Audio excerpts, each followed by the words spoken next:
साथियों, नमस्कार। आज मैं आपके बीच में उपस्थित हुआ हूँ, जो मानसून सत्र संसद का जो 10 दिन चला और अभी समाप्त हुआ। इस मानसून सत्र के दौरान एग्रीकल्चर सेक्टर के 3 ऑर्डिनेंस थे, जो बिल के रूप में पेश हुए संसद के दोनों हाउस में, लोकसभा और राज्यसभा में, और दोनों पास हुए। उसके बाद महामहिम राष्ट्रपति जी ने उस पर हस्ताक्षर किए, अनुमति मिली, और ये तीनों बिल जो थे, जो पहले ऑर्डिनेंस थे, फिर बिल हुए और अब वो विधेयक बन गए। ये एग्रीकल्चर सेक्टर में सुधार का एक बहुत बड़ा कदम है। मैं आपको याद दिलाना चाहता हूं कि सबसे पहले जुलाई 90 में एक समिति बनी थी, भानु प्रताप कमेटी। जुलाई 90 में वीपी सिंह जी प्रधानमंत्री थे और हरियाणा के बहुत लोकप्रिय नेता चौधरी देवीलाल जी कृषि मंत्री और उप प्रधानमंत्री हुआ करते थे। उस समय भानु प्रताप कमेटी ने एग्रीकल्चर सुधार, जिसमें किसानों को अपना माल, अपना उत्पाद, अपनी जिन्स जो वो खेत में उत्पादित करता है, कहीं पर भी बेच सकता है, ऐसा अधिकार मिलना चाहिए। एपीएमसी की बंदिश किसानों पर नहीं होनी चाहिए। ये उस समय भी प्रस्ताव आया था, लेकिन वीपी सिंह जी की सरकार ज्यादा समय तक रह नहीं सकी। उसके बाद 91 में कांग्रेस की सरकार आई और उदारवाद, सुधारवाद के नाम पर उन्होंने अपना चेहरा बदला और लिबरलाइजेशन, प्राइवेटाइजेशन, ग्लोबलाइजेशन, ऐसे नारे 91 में चले। और आपने देखा होगा उस समय जो मनमोहन सिंह जी थे, ये वित्त मंत्री हुआ करते थे। लेकिन कई सेक्टरों में सुधार हुआ। इंडस्ट्रियल सेक्टर हो गया, इन्वेस्टमेंट सेक्टर हो गया। एक विषय उस समय भी बहुत प्लानिंग आयोग में जोरों से चला था कि पब्लिक इन्वेस्टमेंट सरकारों को कम करना चाहिए और प्राइवेट इन्वेस्टमेंट की ओर बढ़ना चाहिए। तो इन सुधारों की बात होती है तो 91 के सुधार एक मील का पत्थर भारतीय अर्थव्यवस्था में आज भी बने हुए हैं। लेकिन एग्रीकल्चर के सुधार वो नहीं कर पाए और शायद चाहते हुए भी नहीं कर पाए। भानु प्रताप कमेटी की रिपोर्ट तो उनके पास पहले से ही थी। लेकिन 96 के बाद गठबंधन की सरकारें आई इस देश में। लेकिन जब अटल बिहारी वाजपेयी इस देश के प्रधानमंत्री बने, तो उन्होंने किसानों को सक्षम करने के लिए, उनको उन्नत करने के लिए, साहूकारों के चंगुल से छुटकारा दिलाने के लिए उन्होंने कई योजनाएं चलाई। लेकिन मैं 3 योजनाओं का यहां जिक्र करूंगा।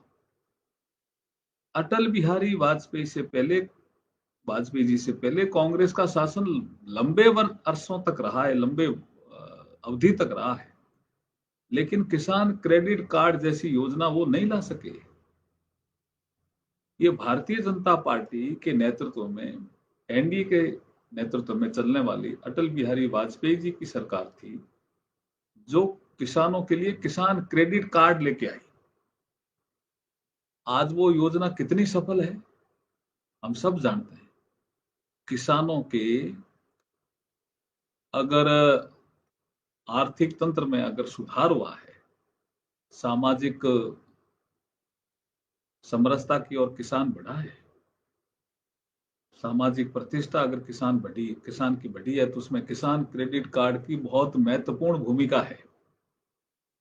मैं भी गांव से ही आता हूं, किसान परिवार से ही आता हूं, मुझे इसकी जानकारी है कि किसान क्रेडिट कार्ड महत्वपूर्ण भूमिका निभा रहा है। लेकिन देन किसकी है? भारतीय जनता पार्टी के नेतृत्व में जो सरकार चल रही थी, अटल जी जब प्रधानमंत्री थे, तो उस सरकार की देन है। उसके बाद आप आ जाइए प्रधानमंत्री ग्राम सड़क योजना। किसान का उत्पाद मंडियों तक नहीं पहुंच पाता था क्योंकि सड़कें नहीं थी। मैं बीकानेर से आता हूं, रेगिस्तान एरिया से आता हूं, मुझे पता है कि सड़कों का किस तरह का अभाव था। लेकिन अटल बिहारी वाजपेयी जी ने प्रधानमंत्री ग्राम सड़क योजना ला करके किसानों का अपना उत्पाद बाजार तक बेचने का एक मार्ग उपलब्ध कराया। प्रधानमंत्री ग्राम सड़क योजना कितनी उसकी लोकप्रियता है आज सब अपन जानते हैं।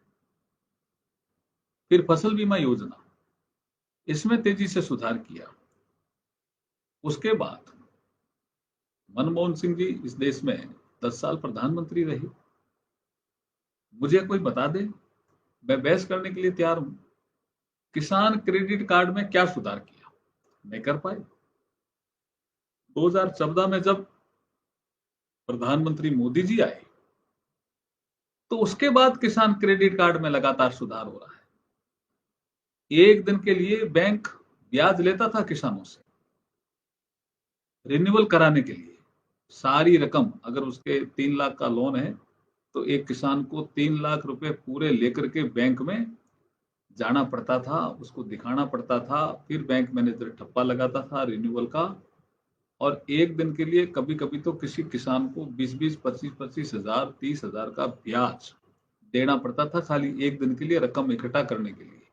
या अगर किसी रिश्तेदार से लेकर आते थे, तो हमेशा रिश्तेदार कहता था कि किसान क्रेडिट कार्ड का संकट आया तो मैंने तुम्हारी मदद की। लेकिन ये किसी ने नहीं सोचा, ये प्रधानमंत्री मोदी जी ने सोचा। और अब खाली ब्याज आप दो और आपका केसीसी रिन्यूअल होता है। तो ये सुधार कौन कर रहा है जी? ये प्रधानमंत्री फसल बीमा योजना, जिसमें अब किसानों के सीधे खाते में पैसे आने लग गए, ये किसानों के लिए सुधार कौन कर रहा है जी? ये तो चिंतन का विषय है ही। ट्रेजरी से पहली बार किसानों को प्रधानमंत्री मोदी जी ने जोड़ा। मैं बात कर रहा हूं कि अटल बिहारी वाजपेयी जी ने जो किसान सुधार शुरू किए, मोदी जी ने उसको तेजी से आगे बढ़ाया। और ट्रेजरी से भी प्रति वर्ष 6,000 रुपए किसान सम्मान निधि के माध्यम से किसानों को खाते में जा रहा है। गवर्नमेंट की ट्रेजरी से जोड़ा। और ये छोटी रकम थोड़ी है। 92,000 करोड़ रुपए की आपकी रकम जो है, वो किसानों के खाते में गई है। 10 करोड़ से ज्यादा किसान उससे लाभान्वित हुए हैं।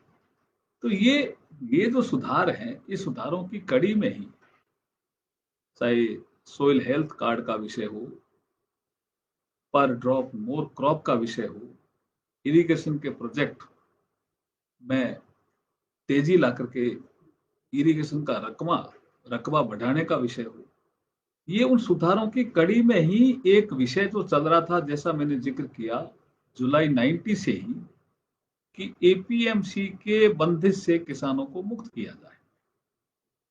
व्यापारी अपना माल कहीं भी बेचने के लिए स्वतंत्र है, बनाता कहीं है, बेच कहीं भी सकता है। लेकिन किसान को ये बंदिश थी कि वो मंडी में ही बेच सकता है। इसलिए ये कहा है कि मंडी में भी बेचे, उसके साथ साथ वो मंडी के बाहर भी बेच सकता है। ये ऑप्शन दिया है इस सुधारों में। मंडी खत्म हो जाएगी ये विषय नहीं है। जो कांग्रेस कुप्रचार कर रही है पंजाब और हरियाणा में विशेष रूप से कि मंडी समाप्त हो जाएगी, ये नहीं है। मंडी रहेगी। मंडी के साथ साथ एक ऑप्शन मिला है कि किसान अगर चाहे तो अपना माल मंडी के बाहर भी बेच सकता है, और चाहे तो अपने जिले से बाहर भी बेच सकता है। अगर वो चाहे और उसके पास संपर्क हो, व्यापारी संपर्क में हो, तो प्रदेश से बाहर भी बेच सकता है। ये जो सुविधा दी है, ये इस रिफॉर्म का मेजर पार्ट है। अब एक भ्रम फैलाया जा रहा है कि एमएसपी समाप्त कर दी जाए। एमएसपी निर्धारण करने के लिए एग्रीकल्चर मंत्रालय का एक डिपार्टमेंट है। और सब जानते हैं, कांग्रेस के लोग तो इसको जानते ही हैं कि वो डिपार्टमेंट ही एमएसपी तय करता है। प्रशासनिक प्रशासनिक निर्णय से, प्रशासनिक फैसले से वो एमएसपी तय होती है। अभी जब संसद का सत्र चल रहा था तो हमारे कृषि मंत्री नरेंद्र सिंह जी तोमर साहब ने लोकसभा में एक स्टेटमेंट दिया जिसमें एमएसपी जो है रबी की फसलों पे बढ़ाई गई। तो इसका मतलब एमएसपी समाप्त नहीं होगी, ये क्लियर हो गया। फिर भी कुछ लोग भ्रम फैला रहे हैं कि एमएसपी समाप्त हो जाएगी। भाई नहीं होगी एमएसपी समाप्त, और मंडियां भी समाप्त नहीं होगी। मंडियों के अलावा एक ऑप्शन किसान को दिया है। अब मैं बात करूं असेंशियल कमोडिटी एक्ट की। ये असेंशियल कमोडिटी एक्ट 1955 का एक्ट है। और मैं जब सर्विसेज में था तो मुझे पता है कि बहुत से व्यापारी ज्ञापन लेकर के आते थे और वो कहते थे साहब इसी एक्ट में अमेंडमेंट होना चाहिए। देश बहुत आगे बढ़ गया। 1955 की परिस्थितियां अब भारत में नहीं है, और इंस्पेक्टर राज के कारण व्यापारियों को तंग किया जाता है इसी एक्ट में। कभी कभी बहुत जुर्माना किया जाता है, कभी कभी सजा हो जाती है, क्योंकि वो मुकदमा जो होता है इसी एक्ट का, वो फूड इंस्पेक्टर के माध्यम से होता था, डीएसओ के माध्यम से होता था, डिस्ट्रिक्ट सप्लाई ऑफिसर के माध्यम से, और जिला कलेक्टर एज ए कलेक्टर रसद के नाते उसकी सुनवाई करता था। तो मुझे इसका अनुभव है कि व्यापारी बहुत परेशान होते थे, और कई व्यापारी ज्ञापन लेकर के आते थे कि इसी एक्ट में अब अमेंडमेंट होना चाहिए। जब मोदी जी ने इसको अमेंडमेंट किया तो कुछ लोग विरोध कर रहे हैं, साहब ये भी सुधार नहीं है, अभी कैसी बातें कर रहे हैं, समझ में नहीं आ रहा। मोदी जी ने कहा है कि युद्ध और कोई इमरजेंसी होगी तो जो स्टॉक लिमिट है वो राज्य सरकारें चाहे तो लागू कर सकती है, लेकिन नॉर्मल डेज में ये स्टॉक लिमिट नहीं रहेगी। तो इसमें इन्वेस्टमेंट, जिसको लंबे समय से डिमांड रही है कि प्राइवेट इन्वेस्टमेंट एग्रीकल्चर सेक्टर में आना चाहिए। अभी आत्मनिर्भर भारत अभियान में 1 लाख करोड़ का जो एग्री इंफ्रा के सेक्टर में खर्चा किया जाएगा, ये प्रधानमंत्री मोदी जी तो लाए हैं। तो जब मोदी जी किसानों की आय दुगनी करने के लिए इतने सारे उपाय कर रहे हैं, उसमें एक ये भी उपाय है कि एग्रीकल्चर सेक्टर में इन 3 बिलों के माध्यम से, 3 विधेयकों के माध्यम से सुधार किए हैं। इसलिए सुधार का विरोध जो कर रहे हैं वो राजनीतिक कारणों से कर रहे हैं, और इन सुधारों से किसानों की स्थिति में निश्चित रूप से सुधार आएगा। किसान उन्नत होगा, किसान किसान सक्षम होगा, उसको आर&डी के माध्यम से सुविधाएं मिलेगी। प्राइवेट सेक्टर का इन्वेस्टमेंट एग्रीकल्चर सेक्टर में नहीं है जी। मैं वित्त मंत्रालय में भी रहा हूं, मुझे पता है कि एक जमाना था जब इस देश में जीडीपी का एग्रीकल्चर सेक्टर का हिस्सा 37% होता था। टोटल जीडीपी में जो एग्रीकल्चर सेक्टर का हिस्सा था, हिस्सेदारी, वो 37% होती थी, और कांग्रेस का ही शासन उस समय था। फिर ये 37% से घटती क्यों गई थी? अगर उनकी नीतियां ठीक थी तो आपका एग्रीकल्चर सेक्टर का हिस्सा जीडीपी में बढ़ना चाहिए था। कम होते होते ये 15-16% तक आ गया। कई राज्यों में ये 12-13% तक आ गया। तो ये स्थिति ठीक नहीं है ना। जब इस देश की एग्रीकल्चर सेक्टर पर निर्भरता आज भी 50% से ज्यादा जनसंख्या की है, आज भी भारत में एग्रीकल्चर सेक्टर में निर्भरता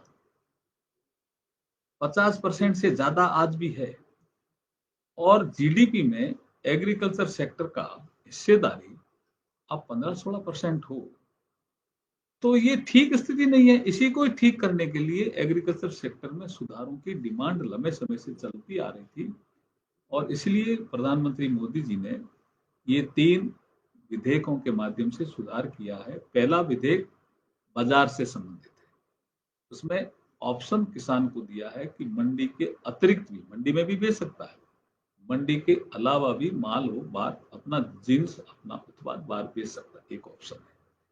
दूसरा जो विधेयक है वो करार से संबंधित है, एग्रीमेंट है एश्योरेंस की, कीमत की, वो बुआई से पहले होगी। और ऐसा भ्रम फैलाया जा रहा है कि खेत की जमीन का एग्रीमेंट होगा। खेत की जमीन का एग्रीमेंट नहीं होगा, खाली फसल का एग्रीमेंट होगा। और फसल के एग्रीमेंट में भी अगर एग्रीमेंट होने के बाद जो व्यापारी है, वो किसान है, अपनी शर्तों के अनुसार एग्रीमेंट करता है और उसके बाद बाजार में भाव बढ़ गया तो बढ़ा हुआ भाव का दाम मिलेगा किसान को अपनी फसल का। ये इतने सारा उसमें सेफ गार्ड दिए हैं इन बिलों में। और असेंशियल कमोडिटी एक्ट का तो मैंने जिक्र आपको किया ही है कि वर्षों से व्यापारी इसका मांग कर रहे थे। मैं बीकानेर से आता हूं, मुझे अच्छी तरह से याद है कि हमारे यहाँ एक फसल होती है मोठ। और जैसे ही मोठ की फसल, और रेगिस्तान में होती है, बारानी फसल है, मोठ की फसल जैसे ही बाजार में आती है स्टॉक लिमिट लागू हो जाती है। तो व्यापारी कहता है अभी मैं आपका माल नहीं खरीद सकता। तो बड़ी मुश्किल से किसान ऐसे व्यापारियों के हत्थे चढ़ जाता था कि उसका माल उसको दिल्ली बेचना पड़ता था। दिल्ली में चूंकि स्टॉक लिमिट नहीं थी उस समय, तो बेचना पड़ता था।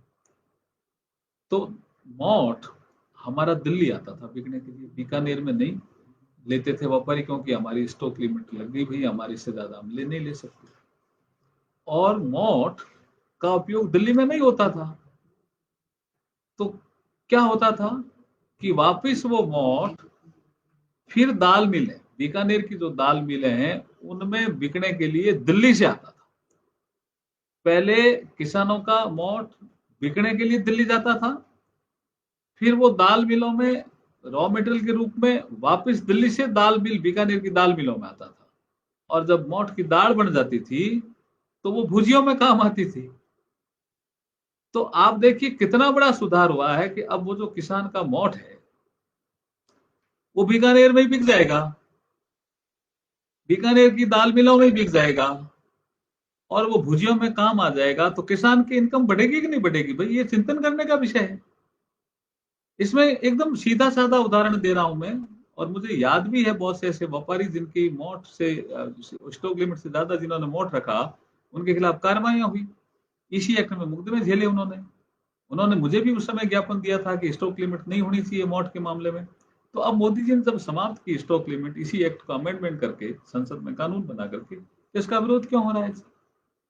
इसलिए मैं आपको पुनः कहना चाह रहा हूं कि ये तीनों जो एग्रीकल्चर के विधेयक हैं वो एग्रीकल्चर सेक्टर में जो इन्वेस्टमेंट है, प्राइवेट इन्वेस्टमेंट, उसको बढ़ाएगा।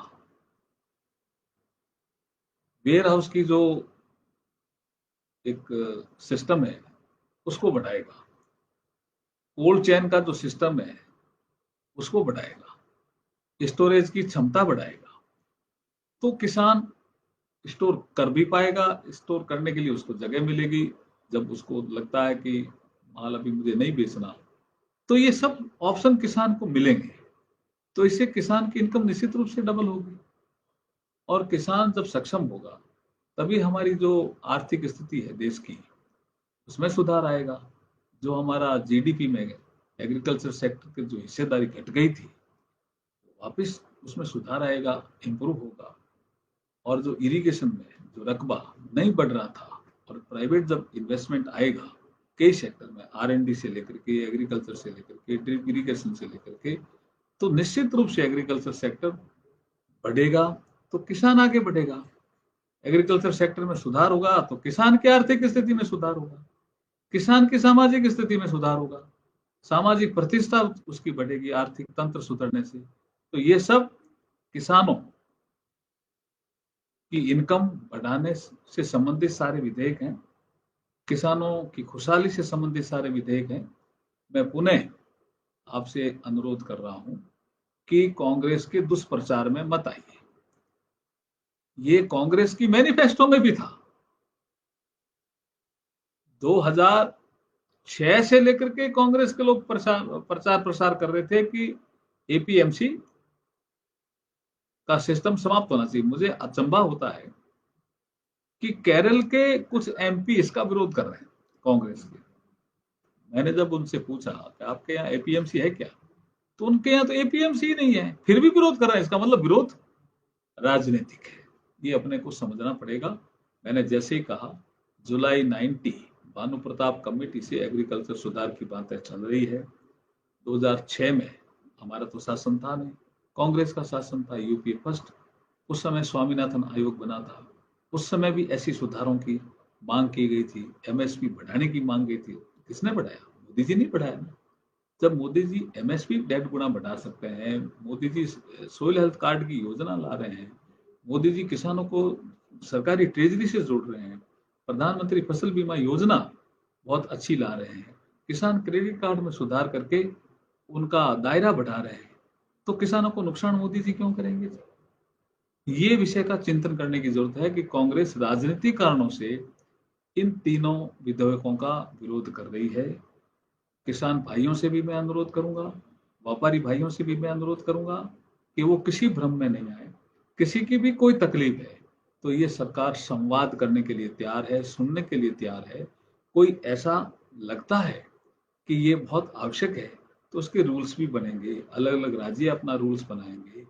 अभी बहुत से जो मंत्री हैं वो प्रेस कॉन्फ्रेंस करके जब जिलों में जाएंगे, वहां से कुछ फीडबैक मिलेगा। लेकिन कानून व्यवस्था को नहीं बिगाड़ें, कानून व्यवस्था को अपने हाथ में नहीं लें, यही मेरा अनुरोध है। यही अनुरोध करते हुए मेरी बात को समाप्त करता हूँ। बहुत बहुत धन्यवाद।